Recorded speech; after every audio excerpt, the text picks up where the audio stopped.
Watch word लगाएं, कहाँ had लगाएं। अगर इस तरह के समस्या से, इस तरह के प्रॉब्लम से आप गुजर रहे हैं, आपको दिक्कत हो रही है वाक्य बनाने में, सेंटेंस बनाने में, बोलने में, तो ये वीडियो आपके लिए है, पूरा एंड तक देखिए प्लीज। यूज होता है और हैड कहाँ यूज होता है। सभी वाक्य हैं किस टेंस से, तो पास्ट टेंस से। जैसे मैं एक आम खाई, मैं एक किताब पढ़ी, और मैं एक किताब पढ़ी थी, तो ये दोनों में पढ़ी और पढ़ी थी, तो ऐसे वाक्य को हम कैसे इंग्लिश में ट्रांसलेट करें, कैसे हम बोलें।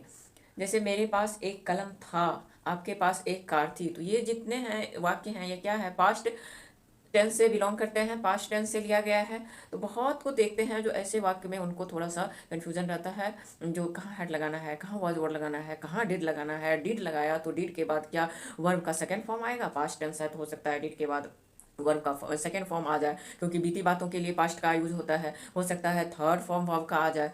तो क्या होता है, कहाँ क्या लगेगा, इस वीडियो में हम सीखते हैं और एज यूजुअल प्रैक्टिस भी करते हैं। ये पहला है डिड। हम सभी जान रहे हैं जो पास्ट, जैसे ही पास्ट टेंस हुआ, भूतकाल हुआ, तो क्या होगा, डिड, वॉज, वर, हैड, ये तीनों आते हैं। तो डिड मीन्स था थे थी, वॉज वर था थे थी, हैड था थे थी। तो चलिए इसको क्लियर करते हैं। जैसे मैं ही, यहाँ पर वाक्य खत्म होता है, पढ़ी थी आ रहा है, या था आ रहा है, या आ रहा है, कुछ ऐसा आपका सेंटेंस है, ऐसा आपका वाक्य है। तो इन दोनों का मीनिंग एक ही है। जो काम क्या हुआ, एक्शन क्या हुआ, यहाँ पर क्या हुआ, एक्शन हुआ। क्योंकि डिड, वाज, वर, हैड के साथ हम लोग ढेर सारे वाक्य देखेंगे जो कहाँ पर क्या यूज होता है। इसको पोजीशन के साथ भी देखते हैं, इसको स्टेट ऑफ बीइंग के साथ देखते हैं, प्लेस के साथ देखते हैं, टाइम के साथ देखते हैं, रिलेशन के साथ देखते हैं, डिजीज के साथ देखते हैं।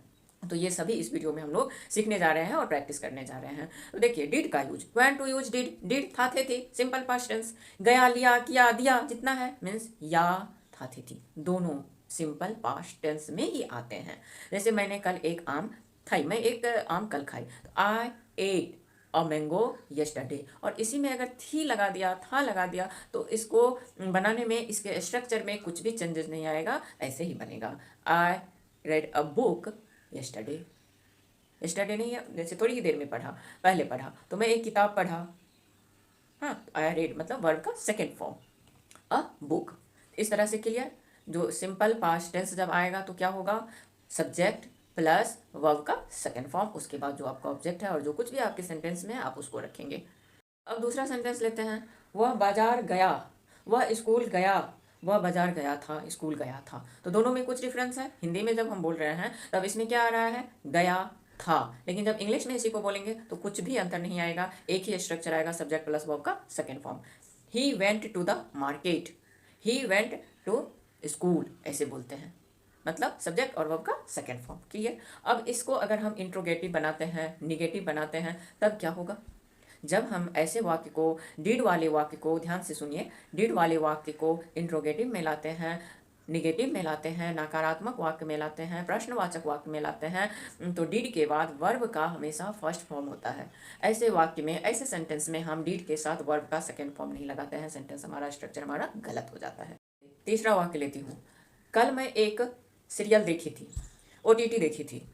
कल, या बोलिए मैं देखी थी, मैंने देखा, हम लोग है, आपका सब्जेक्ट सिंगुलर है या प्लूरल है, यहाँ पर कोई मायने नहीं रखता है। आपका सब्जेक्ट सिंगुलर हो या प्लूरल हो, आपको क्या रखना है, वर्ब का सेकेंड फॉर्म ही रखना है।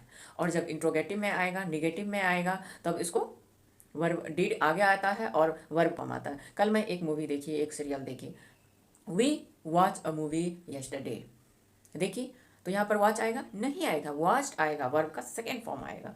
कल हम लोग एक मूवी देखे, तो we watched a movie yesterday, yesterday नहीं है, एक मूवी देखी, तो we watched a movie. Clear. नहीं देखी, अब नहीं देखी जब आता है, निगेटिव आता है, तो we did not watch a movie, did के साथ प्लस वर्ब का फर्स्ट फॉर्म ही आएगा। She did not cook food, उसने खाना नहीं बनाया, उसने खाना नहीं पकाया। का इंट्रोगेटिव हो, मतलब प्रश्नवाचक वाक्य हो, तो क्या, क्या तुम कल स्कूल गए थे, था, या क्या कल तुम स्कूल गए, यहीं पर सेंटेंस खत्म हो जाता है। लेकिन इंग्लिश में कोई अंतर नहीं होता है। Did you go to school, did you go to school, I did my homework. पूछना हो, क्वेश्चन करना हो, तो डिड को क्या करते हैं, आगे कर देते हैं। और वाक्य हो तो डिड के साथ वर्ब का फर्स्ट फॉर्म लगाते हैं। तो क्या तुम स्कूल गए थे, did you go to school, गए थे या गए, इसमें आपको नहीं उलझना है। ये क्या हुआ वाक्य, तो पास्ट का ही हुआ। डिड शी कॉल यू, क्या उसने तुम्हें कॉल की थी। हम प्रश्न कर रहे हैं, हम क्वेश्चन कर रहे हैं। तो क्लियर, इसमें कुछ भी नहीं है। कहाँ जब वाक्य में गया, लिया, दिया, था, थे, थी, दोनों आ रहे हैं। तो हमें समझना है जो यह सिंपल पास्ट टेंस है, इसके साथ हमें वर्ब का सेकेंड फॉर्म लगाना है। इंट्रोगेटिव होगा तो उसमें क्या होगा, डिड को आगे लाएंगे। निगेटिव वाक्य होगा तो डिड नॉट प्लस वर्ब का फर्स्ट फॉर्म। मैंने पढ़ा, तो पढ़ा तो क्या हुआ, पढ़ लिया ना, काम खत्म हो गया ना, मतलब एक्शन कंप्लीटेड। क्लियर, जो काम खत्म हो गया उसका काम खत्म, एक्शन फिनिश्ड। अब चलिए second was over. Was over क्या कहता है, इसमें एक्शन नहीं होता है। डिड क्या लेता है, एक्शन को लेता है और एक्शन को दिखाता है। बट वाज ओवर क्या लेता है, नो एक्शन, कोई एक्शन इस सेंटेंस में नहीं रहता है। तो कहाँ यूज होता है, तो हमारा जो स्टेट है, जिसको स्टेट ऑफ बीइंग कहते हैं, मतलब अस्तित्व कहते हैं हम, उस दरमियान हम क्या कर रहे हैं उसको दिखाता है, कंडीशन को दिखाता है, हमारे कंडीशन को दिखाता है, फीलिंग्स को दिखाता है, प्लेस को दिखाता है। जैसे मैं उस टाइम घर पर था, घर पर था, उस टाइम मैं इंस्टीट्यूट में था, उस टाइम मैं रोड पर था, रास्ते में था। तो इस तरह के जो वाक्य होते हैं उसमें वाज ओवर का इस्तेमाल किया जाता है।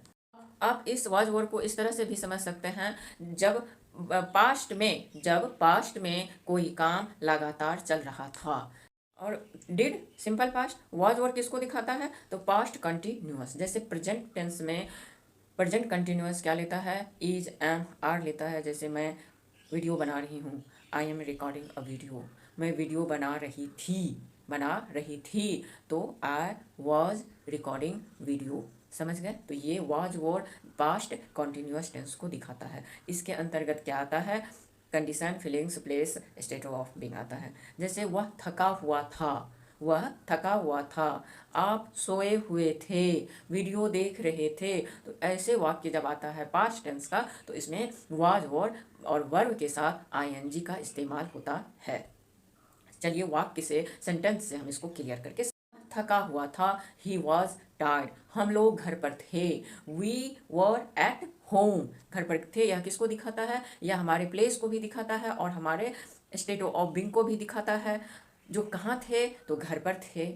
क्या थे, तो थके हुए थे। हम किस कंडीशन में थे, तो थके हुए कंडीशन में थे। मौसम बहुत अच्छा था, द वेदर वॉज इंटाइसिंग, बहुत प्लीजेंट था, enticing. He was reading a book, I was reading a book, मैं एक किताब पढ़ रही थी।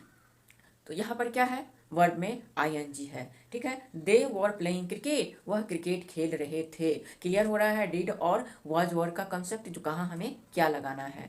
ही वॉज टायर्ड, तो यह क्या है, उसका कंडीशन है, वो किस कंडीशन में है, स्टेट ऑफ बीइंग कहाँ है, घर पर है, कंडीशन क्या है, थका है, परेशान है। तो ये सब हमें वॉज वर्ड के साथ दिखाना होता है, वॉज वर्ड के साथ हमें बोलना होता है। और डिड क्या करता है, तो डिड एक्शन, जो कंप्लीटेड एक्शन है उसको दिखाता है, लेकिन वॉज वर्ड एक्शन को नहीं दिखाता है। देखिए, वह वह मुझे कॉल किया और वह मुझे कॉल करने से पहले ही चला गया। दोनों वाक्य हैं, तो दोनों वाक्य, एक आ जाता है इसमें सिंपल पास्ट टेंस और दूसरा क्या आ जाता है, past perfect tense. Past perfect tense, दो वाक्य को लेकर के जब एक वाक्य बनता है जिसमें कि सिंपल पास्ट रहेगा और पास्ट परफेक्ट रहेगा, तो वैसे वाक्य में, उस तरह के वाक्य में हम क्या लगाएंगे, तो हैड लगाएंगे। और इसका भी यूज कहाँ होता है, था, थे, थी, तीनों में हमें था, थे ही मिलता है, डिड के साथ, वॉज वर के साथ और हैड के साथ। Used in past perfect, past perfect tense में हमें हैड का इस्तेमाल करना होता है। कुछ पहले हो चुका था, जैसे प्रेजेंट में है ना, वह खा चुका है, और पास्ट क्या दिखाता है, वह खा चुका था, काम बहुत पहले हो चुका था, प्रीवियस टाइम में, और वह खा चुका है मतलब अभी अभी 10 मिनट 15 मिनट हुआ है जो वह खा चुका है। तो जब खा चुका था रहेगा तो उसके साथ हमें हैड लेना है और वर्ब का थर्ड फॉर्म लेना है।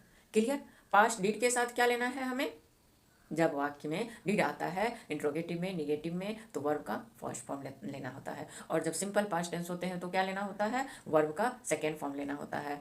और वॉज वर्ब के साथ क्या लेना होता है, वर्ब में आईएनजी, मतलब बेस फॉर्म जो होता है वर्ब का, उसके साथ आईएनजी लेना होता है। जैसे ईट बेस हुआ तो उसमें आईएनजी, ईटिंग। या और हैड के साथ क्या लेना होता है, हैड के साथ वर्ब का थर्ड फॉर्म लेना होता है। जैसे हैज के साथ थर्ड फॉर्म लेना होता है, उसी तरह हैड के साथ भी वर्ब का थर्ड फॉर्म लेना। ऐड करता है, पास्ट परफेक्ट करता है, जब दो काम पास्ट में ही खत्म हो जाते हैं, दो काम पास्ट में ही खत्म हो जाते हैं, तो वैसे वाक्य को हम लोग पहचानते हैं, आइडेंटिफाई करते हैं, जो यह क्या है, तो पास्ट परफेक्ट टेंस है, जब दो काम पास्ट में ही खत्म हो जाता है। जैसे पहले ग्रामर में हम लोग जब पढ़ते थे स्कूल में, तो पुलिस के आने से पहले ही चोर भाग चुका था, मेरे पहुंचने से पहले ही ट्रेन जा चुकी थी। तो ये सारे वाक्य में क्या है, सिंपल पास्ट भी है और पास्ट परफेक्ट भी है।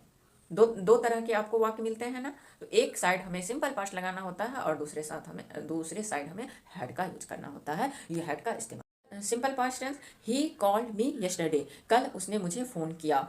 ही had left the party before I reach, मेरे पहुंचने से पहले ही वह पार्टी छोड़ चुका था, या मेरे पहुंचने से पहले ही वह आ चुका था। तो दो वाक्य होते हैं, तो एक तरफ हमें सिंपल लगाना होता है और दूसरी तरफ हमें हैड का यूज करना होता है। आने से पहले ही जा चुकी थी, जब मैं जो टाइम मिला था, जो इस टाइम में हमें आना है, लेकिन उसने क्या किया, तो मेरे से पहले वहाँ पर पहुँच गई, वहाँ से चली गई। तो शी हैड गॉन, हैड और गो का third form, gone before I arrived. Yes guys, I arrived क्या हो जाता है, सिंपल पास्ट हो जाता है, जैसे हम लोग पहले देखे हैं, फर्स्ट वाक्य में देखे हैं। और हैड गॉन ये क्या हो जाता है, तो पास्ट परफेक्ट हो जाता है।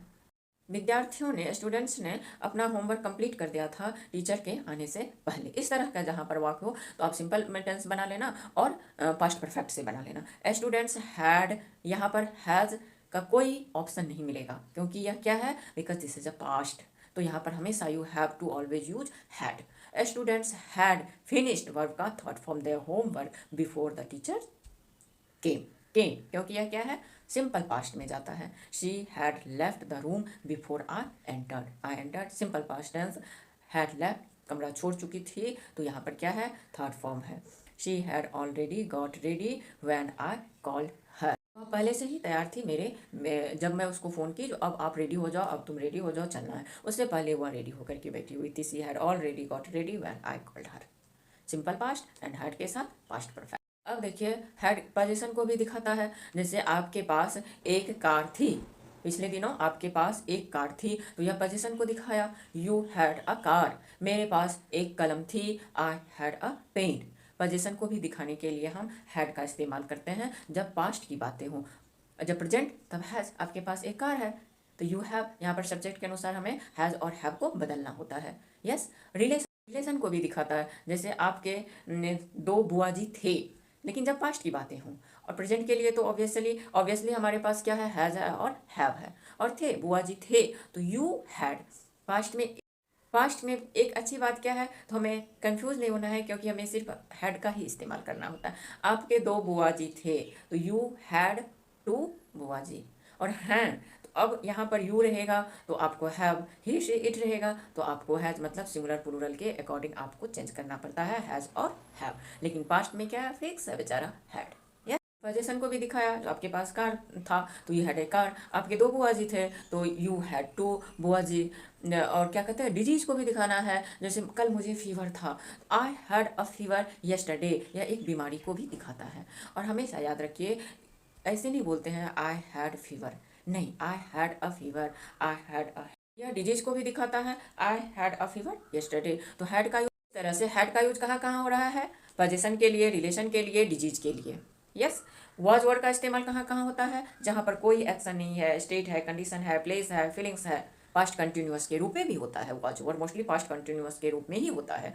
डीड सिंपल पास्ट टेंस को दिखाता है, कब, जब उसके इंट्रोगेटिव बनाते हैं या निगेटिव बनाते हैं। सिंपल पास्ट टेंस में हमें डीड का इस्तेमाल नहीं करना है, हमें सिर्फ वर्ड का सेकेंड फॉर्म लेकर के बोलना है। चलिए एक बार ब्रीफ में समझ लेते हैं। जैसे डिड, जब कोई काम हो चुका था, एक्शन कंप्लीट हो चुका था, सिंपल पास्ट टेंस में इंट्रोगेटिव और निगेटिव वाक्य में बनाते हैं। सीधा सेंटेंस में, सीधा वाक्य में क्या करते हैं, वर्ब का सेकंड फॉर्म लगाते हैं। वॉज वर्ड जब कोई स्थिति हो, फीलिंग्स हो, प्लेस हो, कंडीशन हो। और कंटिन्यूअस में, पास्ट कंटिन्यूअस में हैड का इस्तेमाल कहाँ होता है, जब कोई चीज़, कोई सामान, मतलब पोजीशन के रूप में था, रिलेशन में, डिजीज में। समझ गए, क्लियर, कोई कंफ्यूजन नहीं, कोई कुछ नहीं होना चाहिए, सब क्लियर है इस video. I hope this video must have helpful, so please don't forget to like, share and subscribe this video and don't forget to hype। एक नया बटन लॉन्च हुआ है, हाइप, उसको भी प्रेस करना मत भूलिए, उससे वीडियो को पॉइंट मिलता है, वीडियो को आगे रीच मिलता है। Thank you for watching guys, thank you.